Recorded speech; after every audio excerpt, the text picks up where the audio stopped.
आई रात्र पहिली सावित्री व्रत। आश्रमातील प्रार्थना झाली।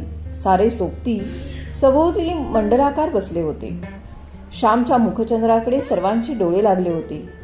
तो भ्रातृसंघ म्हणजे एक अपूर्व दृश्य होते। वाळवंटातील जरा अधिकच सुंदर व पवित्र वाटतो। अंधारामध्ये एक किरणही आशा देतो। सध्याच्या निष्प्रेम काळामध्ये मला काय त्याचे, अशा काळात असे प्रेमळ संघ म्हणजे परम आशाच होय। त्या भातृसंघातील प्रेमासारखे प्रेम अन्यत्र क्वचितच पाहायला सापडते। तो आश्रम म्हणजे त्या गावातील जीवनाला, साचीव जीवनाला स्वच्छ ठेवणारा जिवंत पवित्र झराच होय। गावामध्ये सर्वत्र शांतता होती, आकाशात शांतता होती। काही बैलांच्या गळ्यातील घंटांचा गोड आवाज दुरून ऐकू येत होता। वारा मात्र स्वस्थ नव्हता। तो त्रिभुवन मंदिराला सारखा प्रदक्षिणा घालीत होता। आपली अखंड प्रार्थना गुणगुणत होता। श्यामने सुरुवात केली। माझ्या आईचे माहेर फार श्रीमंत नव्हते, तरी सुखी होते। माहेरी खाण्यापिण्याची ददाद नव्हती। माझ्या आईचे माहेर गावातच होते। माझ्या आईचे वडील फार कर्मठ व धर्मनिष्ठ होते। माझी आई सर्व भावंडामध्ये मोठी होती। माझ्या आईवर तिच्या आईबापांचे फार प्रेम होते। माझ्या आईला माहेरी कोणी आवडी म्हणत, कोणी बयो म्हणत। आवडी, खरंच लहानपणापासून ती सर्वांनाच आवडत असे। बयो, खरेच ती जगाची बयो होती, आई होती। माहेरची गडी माणसे, कानपिनी, पुढे मोठेपणीही जेव्हा माझ्या आईला बयो म्हणून हाक मारी, तेव्हा ती हाक किती गोड वाटे म्हणून सांगू। ती हाक मारण्यामध्ये असलेला जिव्हाळा हृदयालाच कळेल। माझ्या आईला 2 भाऊ आणि 1 बहीण होती। माझ्या आईची आई अत्यंत नियमित व दक्ष होती। तिच्या घरातील भांडी आरशाप्रमाणे स्वच्छ असत। माझ्या आईचे लग्न लहानपणी झाले होते। सासर श्रीमंत होते। सासरची मंडळी गावामध्ये सरदार म्हणून मानली जात। निदान ते तरी स्वतःला तसे समजत। आईच्या अंगावर सोन्या मोत्याचे दागिने होते। पोत, पेट्या, सरीवाकी, गोड तोडे सारे काही होते। भरल्या घरात, भरल्या गोकुळात ती पडली होती। सासरचे तिचे नाव यशोदा ठेवण्यात आले होते। सासरीच ती लहानाची मोठी होत होती। कशाला तोटा नव्हता। चांगले ल्यायला, चांगले खायला होते। एकत्र घरामध्ये कामही भरपूर असे। उत्साही परिस्थितीमध्ये सहानुभूतीच्या वातावरणात काम करायला मनुष्याला कंटाळा येत नाही। उलट 4 धंदे करण्यामध्ये धन्यता व आनंद मानतो। मित्रांनो, माझ्या वडिलांच्या अंगावरती वयाने 17-18 वर्षाचे झाले नाहीत, तोच सारी जबाबदारी पडली होती। कारण आजोबा थकले होते। वडीलच सारा कारभार पाहू लागले। देवघर सुद्धा तेच पाहत। आम्ही आमच्या वडिलांना भाऊ म्हणत असू। लोक त्यांना भाऊराव असे म्हणत। आजूबाजूच्या खेड्यातील लोक आम्हाला खोत म्हणून संबोधित। खोत म्हणजे काय? भिकाने प्रश्न केला। श्याम म्हणाला, अरे खोत म्हणजे गावात ठरीव शेतसारा वसूल करून सरकारकडे पाठविणारा बिनपगारी दलाल। मग त्याला काही मिळत नाही का? रामने विचारले। हो, मिळते तर। सरकारी शेतसाऱ्याच्या जवळजवळ 1/4 हिस्सा खोताला फायदा असतो। खोत गावातील पिकांची आभावणी करतो, पिकांचा अंदाज करतो। याला पीक धरणे असे म्हणतात। एखाद्या शेतामध्ये पीक चांगले नसेल तरी चांगले लावतात। लोकांनी वसूल दिला नाही तर सरकार मदत करते आणि मग जप्ती प्रकरणे होतात। ठरल्या वेळी खोताने शेतसाऱ्याचे हप्ते वसूल आला नसला तरी पदरचे पैसे देऊन ते भरलेच पाहिजे। आमच्या वराड नागपुराकडे मालगुजार असतात, तसाच हा प्रकार दिसतोय, भिका म्हणाला। गोविंद उत्कटतेने म्हणाला, पुरे हे आता पुढे सांगा। मग श्यामने गोष्टीला सुरुवात केली। आम्ही वडवली गावचे खोत होतो। त्या वडवली गावामध्ये आमची खूप मोठी बाग होती। धो पाणी वाहत असे। दाण बांधून दुरून पाणी आणले होते, ते उंचावरून पडत असे। बागेमध्ये केळी, पोफळी, अननस लावलेले होते। निरनिराळ्या जातीची फणसाची झाडे सुद्धा होती। कापे, बरके, अर्ध कापे, तुम्ही कोकणात याल तेव्हा हे सारे प्रकार तुम्हाला मी दाखवीन। ती बाग म्हणजे आमचे वैभव, आमचे भाग्य असे म्हणत। परंतु गड्यांनो, ते आमचे वैभव नसून आमचे पाप होते। पाप क्षणभर असते व कायमचे रडत बसते। पाप थोडा वेळ डोके वर करते, परंतु कायमचे धुळीत मिळते। पापाला तात्पुरता मान, तात्पुरते स्थान. जगामध्ये सद्गुण शुक्राच्या ताऱ्याप्रमाणे शांत व स्थिर सदैव तळपत राहतात. खोताने वाटेल त्याला कामाला बोलवावे, बोलावले तर गेले पाहिजे, नाहीतर खोताचा रोष व्हायचा. गावातील कष्टाळू बायका माणसांनी वांगी लावावी, मिरच्या कराव्या, कणगरे करिंदे रताळी लावावी, भोपळे कलंगडाचे वेल लावावे, परंतु या सर्वांवर खोताची नजर असायची. खरोखरच या जगावर दुसऱ्याच्या श्रमावर जगणे यासारखे पाप नाही. दुसऱ्याला राबवून रात्रंदिवस श्रमून त्यांना तुच्छ मानून आपण गाद्यांवर लोळावे यासारखा अक्षम्य अपराध नाही. माझ्या आईच्या अंगाखांद्यावर जे दागिने होते ते कोठून आले? पाणीदार मोत्यांची नथ.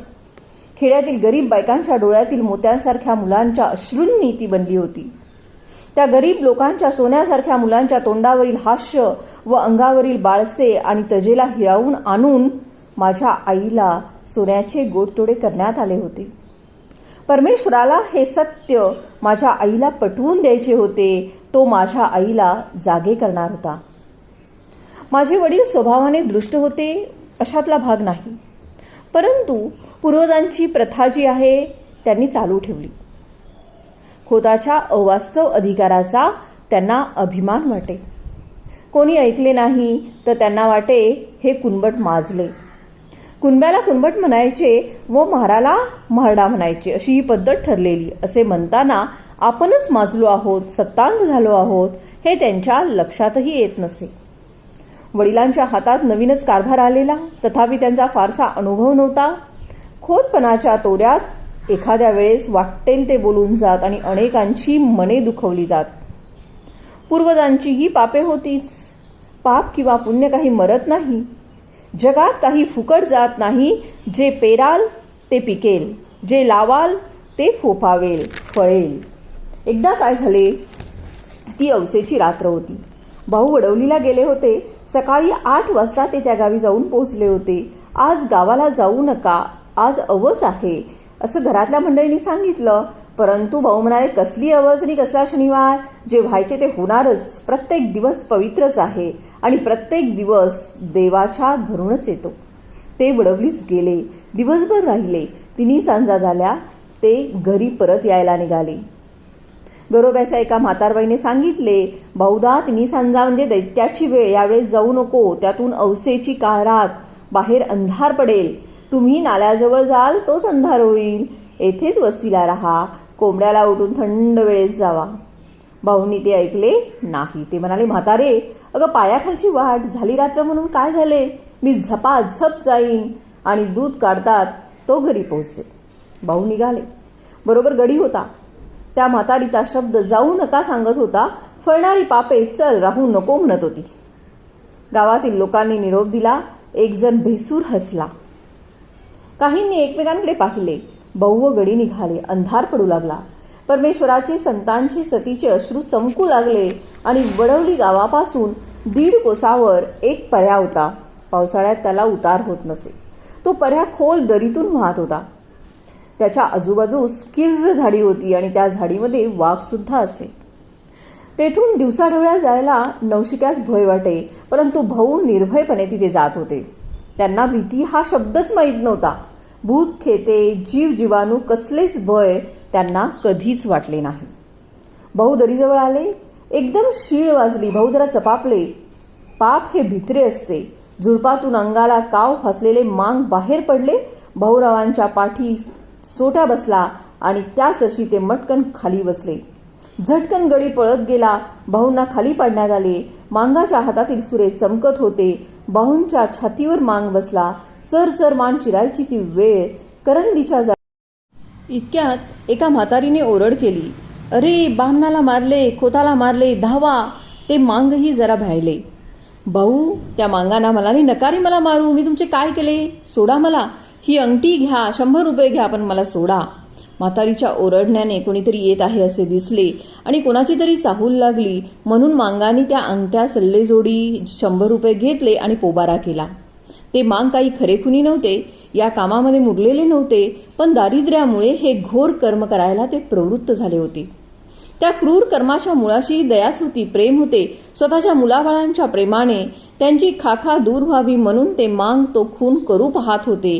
कोणी म्हणतात की जगामध्ये कलह स्पर्धा हे सत्य आहे, परंतु त्या कलहाच्या मुळाशी, या धडपडीच्या मुळाशी सुद्धा प्रेमच आहे.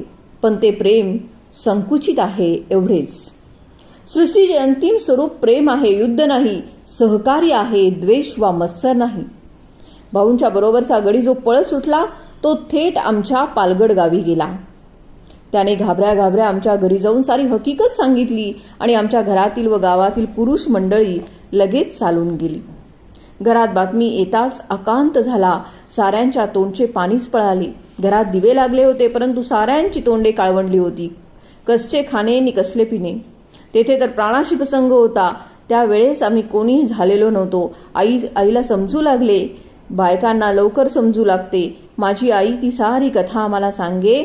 आई देवाजवळ गेली, निर्वाणीचा तोच एक सखा. देवाजवळ जाऊन आईने पदर पसरला. ती म्हणाली, देवा नारायणा, तुला माझी चिंता, तुला सारी काळजी. आई जगदंबे, तुझी मी मुलगी, मला पदरात घे. माझे कुंकू राख, माझे चुडे अभंग ठेव. माझे सौभाग्य नको. आई आई, त्यावर कुऱ्हाड नको पडू देऊ. मी काय करू, कोणते व्रत घेऊ. देवा, माझी करुणा येऊ दे ना तुला. तू करुणेचा सागर. येऊ दे हो घरी सुखरूप. पाहीन त्यांना डोळे भरून. नांदू तुझ्या आशीर्वादे सुखाने जगभर. मला दुसरे काही नको. नकोत ते दागिने, नकोत ती मोठी वस्त्रे. नको मला काही नको. पती हाच माझा दागिना, तेवढाच दे देवा. असे म्हणून आई विनवू लागली, रडू लागली. आईने देवाला आळविले, प्रार्थिले. परंतु नुसती प्रार्थना काय कामाची.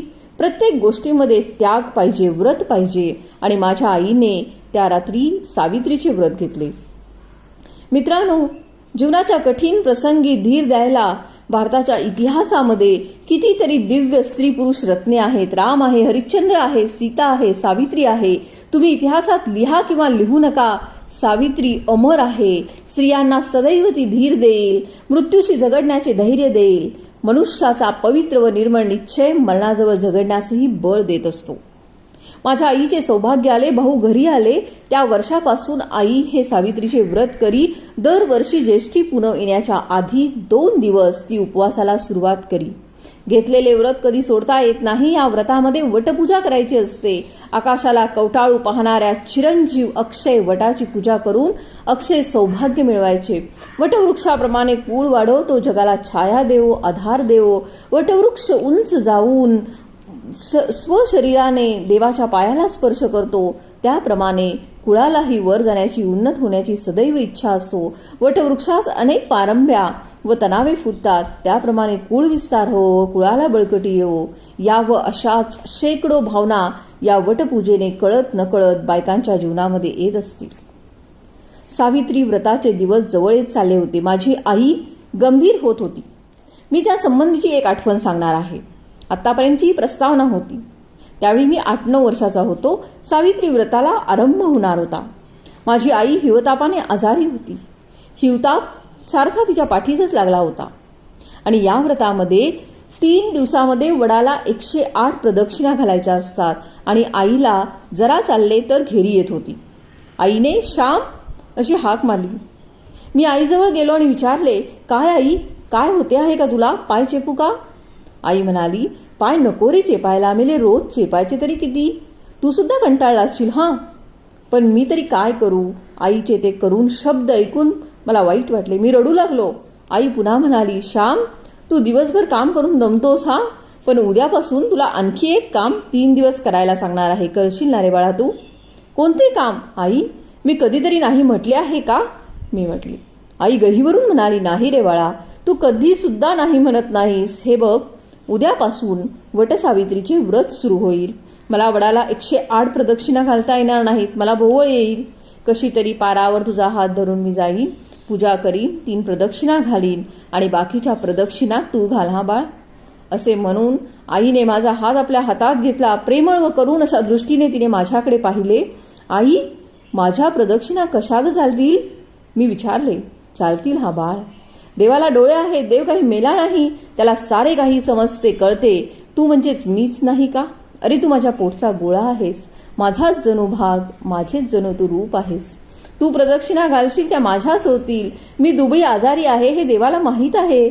आई म्हणाली, पण मला बायका हसतील. मी नाही जाणार वडावर. शाळेत जाणारे मुलं मला बघतील आणि बायको बायको म्हणून फजिती करतील. मला लाज वाटते. मी नाही जाणार. शिवाय शाळा सुद्धा बुडेल. मास्तर रागवतील. अशा अनेक सबबी मी सांगू लागलो. आईची म्लान मुद्रा खिन्न झाली. ती म्हणाली, श्याम, आईचे काम करायला कसली रे लाज? हे तर देवाचे काम आहे आणि ते करीत असताना तुला कोणी हसले तर ते वेडे ठरतील. देवाचे काम करायला लाजू नकोस. पाप करायला माणसाने लाजावे. श्याम, त्या दिवशी चुलीमागचा खोबऱ्याचा तुकडा तू घेऊन खाल्लास, मी बघितले. पण मी काही बोलले नाही. जाऊ दे, मुलाची जात आहे. परंतु त्यावेळेस तुला लाज नाही वाटली आणि आता देवाचे काम करायला तुला लाज वाटते आहे का रे? मग तो भक्तिविजय कशाला वाचतोस? तो पांडव प्रताप कशाला वाचतोस? तुझा आवडता श्रीकृष्ण घोडे हाकीत धर्माघरची उष्टी काढी. काम करायला, प्रदक्षिणा घालायला तुला लाज वाटते का? नसला जाणार तर जाईन मी. होऊन होऊन काय होईल?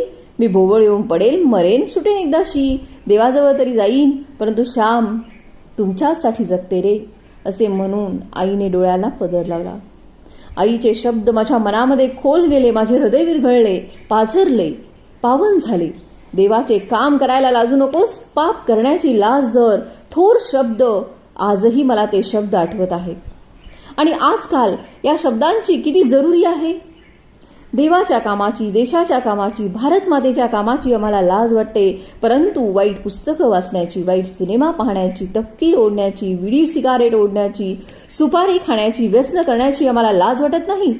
पुण्यकर्म, सत्कर्म करण्याची लाज वाटू लागली आहे आणि असत्कर्म करण्यामध्ये प्रौढी व संस्कृती येऊन राहिली आहे. फार वाईट स्थिती आहे ही. मी आईच्या पाया पडलो व म्हटले, आई, जाईन हा मी. कोणी मला हसो, कोणी काहीही म्हणो, मी जाईन. पुंडलिक आईबापाची सेवा करून मोठा झाला. देवाला बांधून आणता झाला.